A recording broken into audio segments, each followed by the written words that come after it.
Hello and welcome to my third YouTube video. I am so glad you're here. Today we're going to be making a pair of Civil War era military trousers using this pattern and this cotton twill I bought from mood.com. There's a lot of work to do, so let's get started by taking a closer look at the pattern.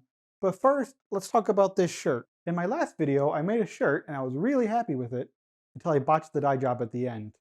I think I came across looking a little bit defeated towards the end of that video, but it all worked out for the best because I have remade the shirt. I'm wearing it right now, and it is possibly my favorite shirt I have ever made.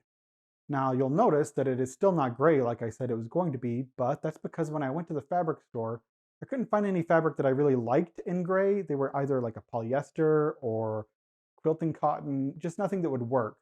So when I came across this chambray, it just hit me like this is what I wanted to work with. It has a little bit of a weight to it, but it's a very loose weave, so it's nice and breathable. Very comfortable. It was great to sew with. It just sits well on me. I'm super happy with it. I also think the chambray gives a nice vintage look to the shirt, and I'm very happy with that. So the final outfit, fatigue jacket, shirt, and trousers are all going to be different shades of blue, and I think that will work just fine. So let's move on to taking a closer look at the sewing pattern for the trousers we're making today. Let's get into the pattern breakdown. I am using Timeless Stitches TSM 720 Civil War era military trousers. The back of the pattern just tells you what you're making. This pattern is for a very basic style of military trousers worn during the Civil War era.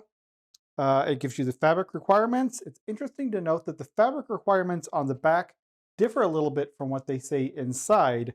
Here it says you need 2.5 to 3 yards of 60-inch fabric for 34 to 42-inch waists.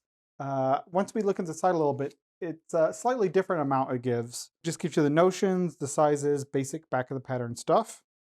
Once you get into the pattern itself, what I like a lot about these independent pattern companies that do the historic patterns is it gives you a lot of the historic information about what sort of uniforms were issued during the Civil War, when they were issued, who got what.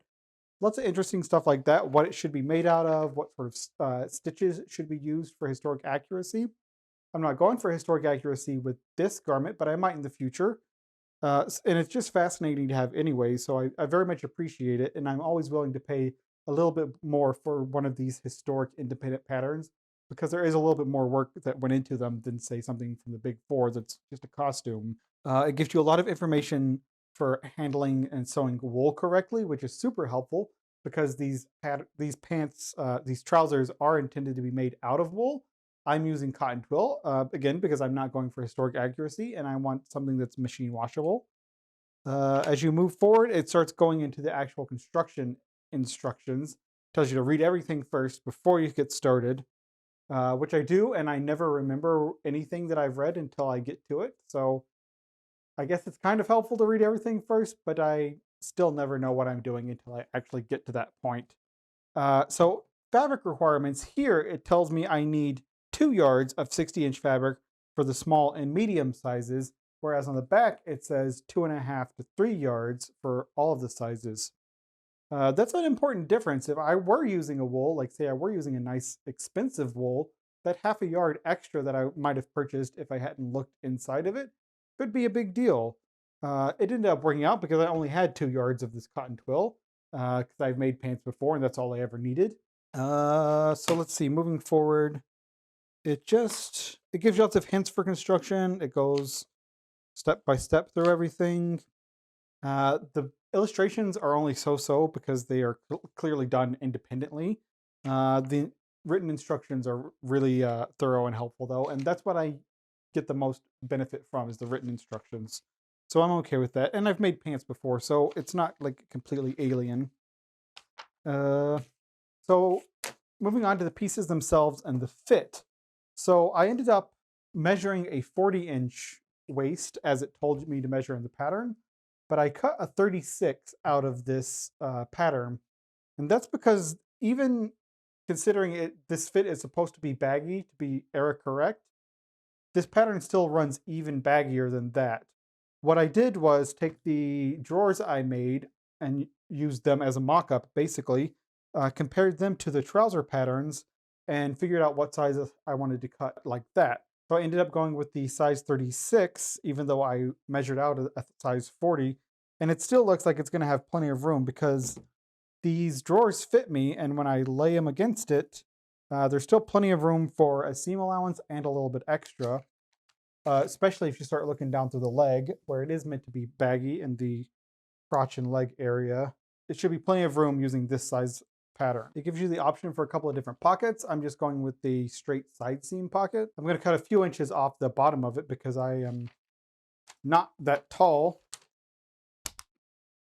You know, it is supposed to ride high, but this is where it comes even before the waistband is at, and that's, you know, even with my chest rather than my stomach.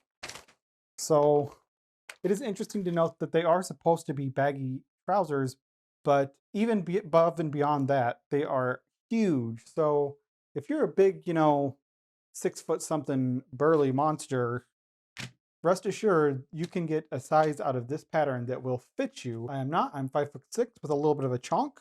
So I'm going to have to shrink these down dramatically to fit. Please forgive me for being a terrible YouTuber, but I lost all of the video footage of me actually sewing.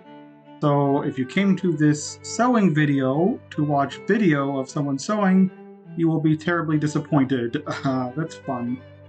Luckily, I have some pictures, so you can watch pictures and listen to me talk. And that's what's going to happen for a few minutes here. I started with the button fly, basically just following the directions in the pattern.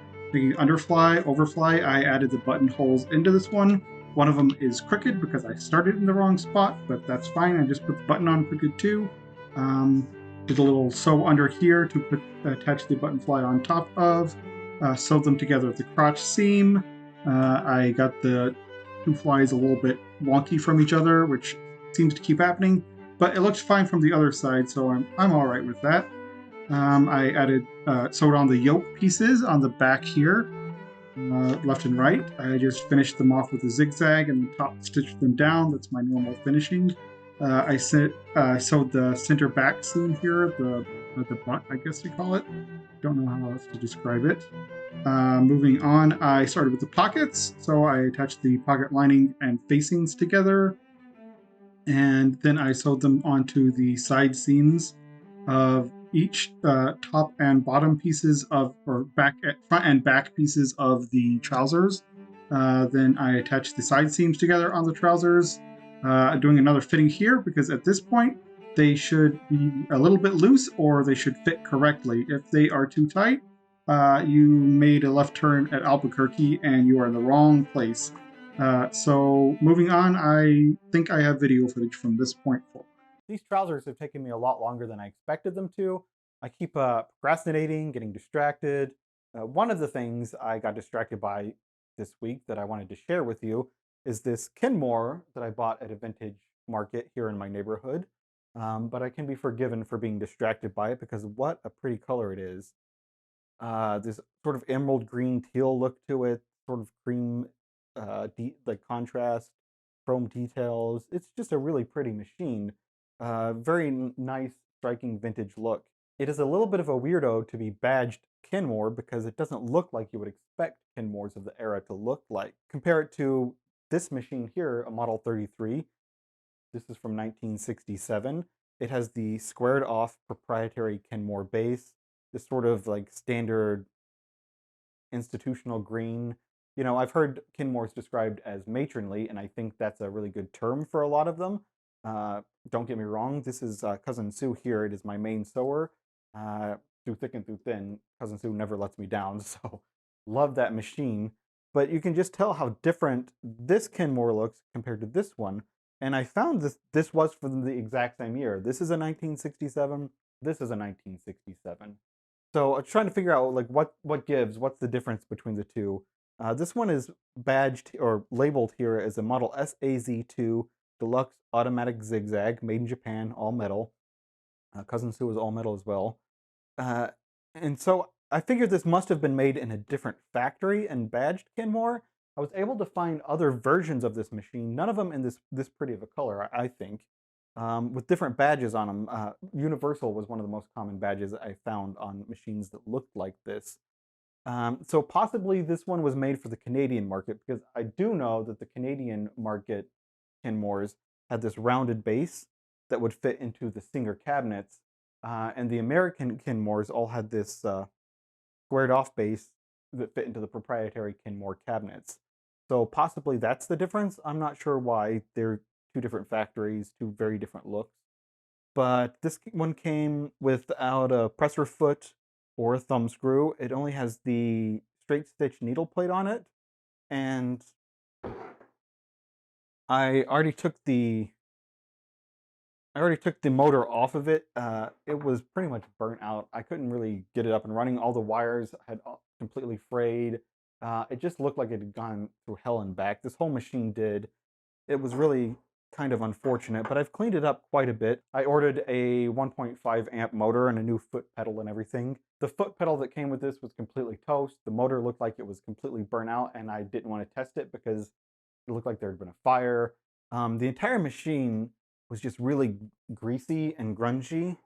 It's interesting though that its original motor was a 1.5 amp Kenmore, and it was this sort of bluish color that this motor mount bracket is. That I have seen other Kenmores with this color, but it doesn't match the machine itself. So the motor didn't even match the machine originally for paint color, so I'm not too bummed about replacing it because it's not going to make that big of an aesthetic difference to me, and I'll be happier with a new, like, good to go motor. Yeah, I also have the zigzag foot pedal coming, thumb screw. The needle plate for this one and this one are interchangeable, so I might get another zigzag plate and just use that here, but I do kind of like having the straight stitch plate if I felt like using it. The entire machine was just really grungy and dirty. I had to do a lot of cleaning on it with just I just used hot soapy water to wipe it down gently and then polish it up with sewing machine oil. And I got most of it off. There's some Bakelite pieces here sticking out where you can still see a little bit of the grunge, but I don't want to scrub too hard on those because this old Bakelite might be fragile. You know, it seems in good shape and it's not going anywhere. I don't want to be the one who messes that up because you know, good luck ever finding the parts to replace them if I did break them. I'm just excited to get the new motor and foot pedal and, you know, give it a little bit of a test drive. It seems like I'll like it quite a bit. It is really sturdy and all metal. This machine also takes cams. I have been able to find some that I think will work fairly cheaply. I'm not sure. I guess I should get them just to make it complete. I don't really use them that much. It's just, you know, decorative stitching. So when I get the motor and everything, I will probably record at putting that on and getting this up and running. I might do a little bit more of a tour through the guts of it and figure out a name. Nothing's jumping out at me just yet, but it is a pretty machine, and I'm excited to get to use it. So it'll probably be a week or so before the parts show up. On to finishing the trousers and trying to figure out how to do voiceover over the pictures I took of just the steps.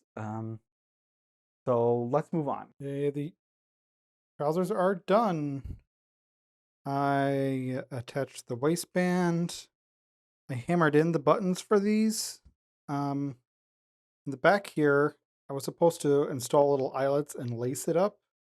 I just used elastic instead. On the drawers I made, the back laces keep coming undone and they're just sort of annoying. So I thought the elastic would just be more practical, not historically accurate, but it's more practical. I'm happy with it. There's a couple of like wonky spots here and there, but overall I'm very happy with them. I just finished all the seams with overcasting, which is my normal method.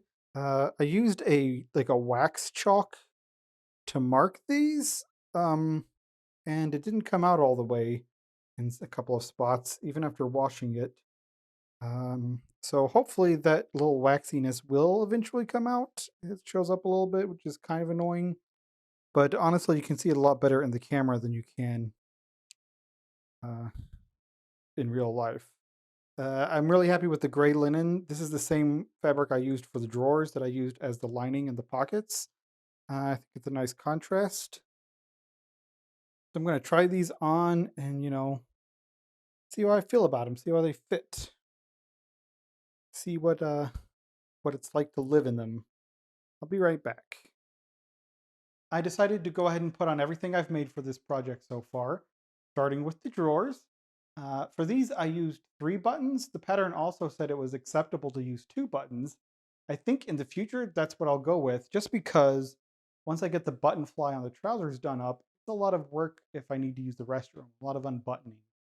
If I had only used two buttons with a little bit more space between them, it would actually simplify things quite a bit. So it's kind of interesting. It's one of those things you don't realize until you make the clothes and wear them. As far as the trousers go, I have to say I'm very happy with them. I will admit that I had a little bit of a mental roadblock for making them, just because I have a little bit of insecurity about my belly, and I think a lot of guys do. And it's very comfortable to wear the modern style pants that sit below the belly at the narrowest part of your waist, and then wear an untucked shirt over it to sort of hide everything. Um, and I was worried that when I made these trousers and put them on, that I would be very unhappy with them. I would be very self-conscious. Uh, that it would just derail the entire project because I wouldn't be happy with the way they looked. But I'm happy to report that the exact opposite is true, actually. They're very comfortable. I feel almost more confident in them than I expected to. I think the proportion is really flattering, makes my legs look longer. Yeah, so very surprised about the high waistline. I gotta say, I'm digging it. Uh, I am very happy with the shirt still. I like the chambray. I think it complements the trousers very well. And I'm excited to move on with the sack coat. I love making outerwear, so I think that final project will, breeze right by. I am grateful to each and every one of you who have watched along this far. Thank you so much, and I will see you in the future.